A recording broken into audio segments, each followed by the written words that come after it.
Bonjour, si vous avez suivi la vidéo précédente sur l'importation des contacts dans JB Manager, vous connaissez la procédure. Lorsque vous déciderez d'importer vos données pour créer vos articles, la procédure est la même, mais ce qui diffère ici, c'est le modèle et les colonnes de données qui la composent. Dans les préférences de JB Manager, onglet Gestion des données, Produits, téléchargez le modèle d'importation des produits. À l'invite de votre navigateur, soit vous ouvrez le fichier, si vous avez Microsoft Excel installé sur votre ordinateur, ou bien vous pourrez enregistrer ce fichier pour l'ouvrir ultérieurement. C'est cette option que je vous recommande.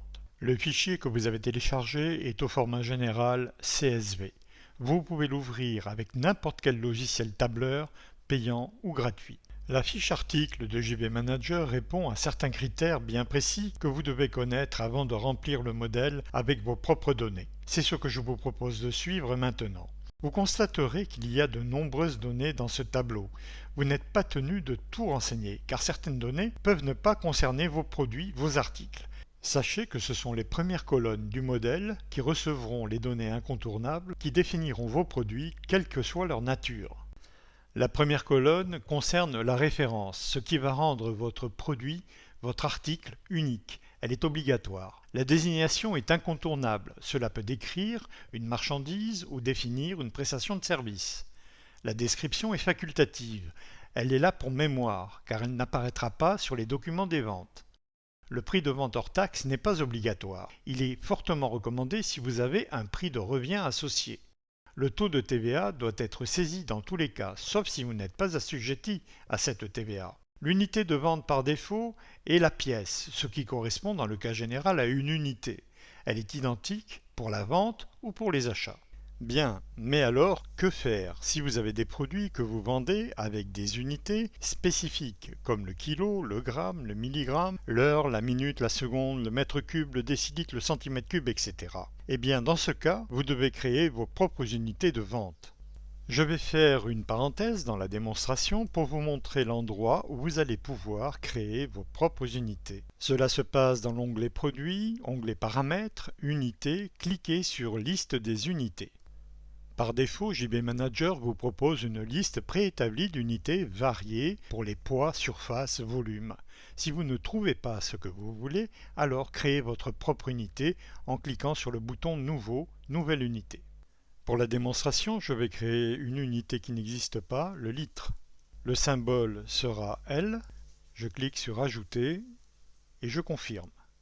Voici l'unité litre qui a été créée que je retrouverai dans toutes mes fiches articles. Reprenons maintenant le cours de la démonstration.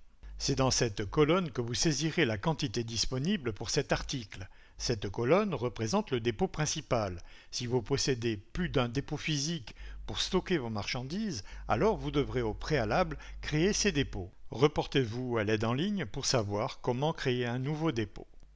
Le CUMP représente le prix de revient hors taxe de votre article que vous pouvez saisir pour la première importation. Si votre article est géré en stock, saisissez oui. Dans le cas contraire, mettez non.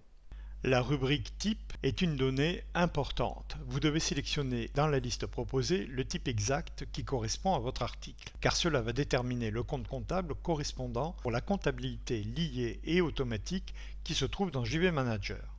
Catégories, sous-catégories sont des rubriques libres dans lesquelles vous pouvez placer des mots-clés qui vont vous permettre de classifier vos articles et d'obtenir à terme des statistiques de vente. Il vous appartient de réfléchir aux mots que vous souhaitez utiliser pour catégoriser ces articles. La marque, si elle existe, est celle de votre article. Sinon, laissez vide. La référence fournisseur est celle utilisée par votre fournisseur. Vous pouvez l'utiliser pour votre article si vous le souhaitez. Le fournisseur peut être saisi ici. S'il n'existe pas dans la liste de vos contacts, il sera créé automatiquement par le nom que vous allez saisir. Vous devrez compléter la fiche du fournisseur manuellement. C'est pourquoi nous recommandons de placer vos contacts en premier lieu. La désignation fournisseur est celle utilisée par votre fournisseur. Vous pouvez utiliser la même si vous le souhaitez.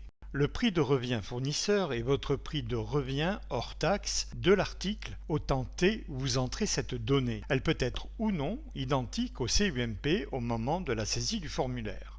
Si vous souhaitez que votre produit figure sur votre catalogue de vente et vos tarifs, entrez oui, sinon, entrez non. Les rubriques champs libres de 1 à 5 sont des rubriques que vous pouvez nommer et renseigner selon vos propres besoins. Ces rubriques sont accessibles sur la fiche produit en mode modification. Pour valider ces rubriques, passez en mode liste des produits et invoquez l'icône de personnalisation des colonnes. Localisez les rubriques de base, saisissez vos étiquettes et enfin, validez votre choix. JB Manager gère autant de dépôts de marchandises, physiques ou virtuels, que vous pouvez le souhaiter. Par défaut, nous avons limité l'importation des stocks à 10 dépôts. Si vous souhaitez importer un stock de marchandises dans un 11e dépôt, voire plus, reportez-vous à la méthode expliquée dans l'aide en ligne en tapant le mot « dépôt ».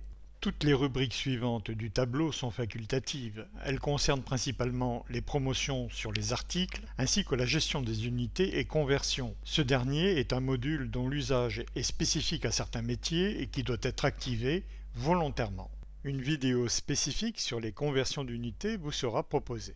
Entrer les produits de cette manière, ligne par ligne, peut s'avérer long et fastidieux, surtout si votre liste d'articles est longue. Cependant, si vous disposez d'une liste informatique de produits qui est issue d'un autre programme, avec une autre forme, vous pouvez aisément effectuer des actions de copier-coller pour la plupart des données, et ce, dans les bonnes colonnes. Je vous fais une démonstration. Ici, nous avons un fichier Excel qui a un format complètement différent du modèle. Je vais sélectionner les références et les désignations, je vais copier, puis je vais coller l'ensemble de ces données en choisissant collage spécial dans la référence et la désignation en choisissant de coller uniquement les valeurs. Voilà une méthode qui va vous faire gagner du temps. Dès lors où vous avez rempli votre liste de produits, il vous reste la dernière étape à accomplir, l'importation. Dans les préférences de JB Manager, onglet Gestion des données, Produits, cliquez sur le bouton Importer, fixez la date à laquelle vous voulez importer vos produits, sélectionnez votre fichier et cliquez sur le bouton Importer. Et voilà, c'est fini.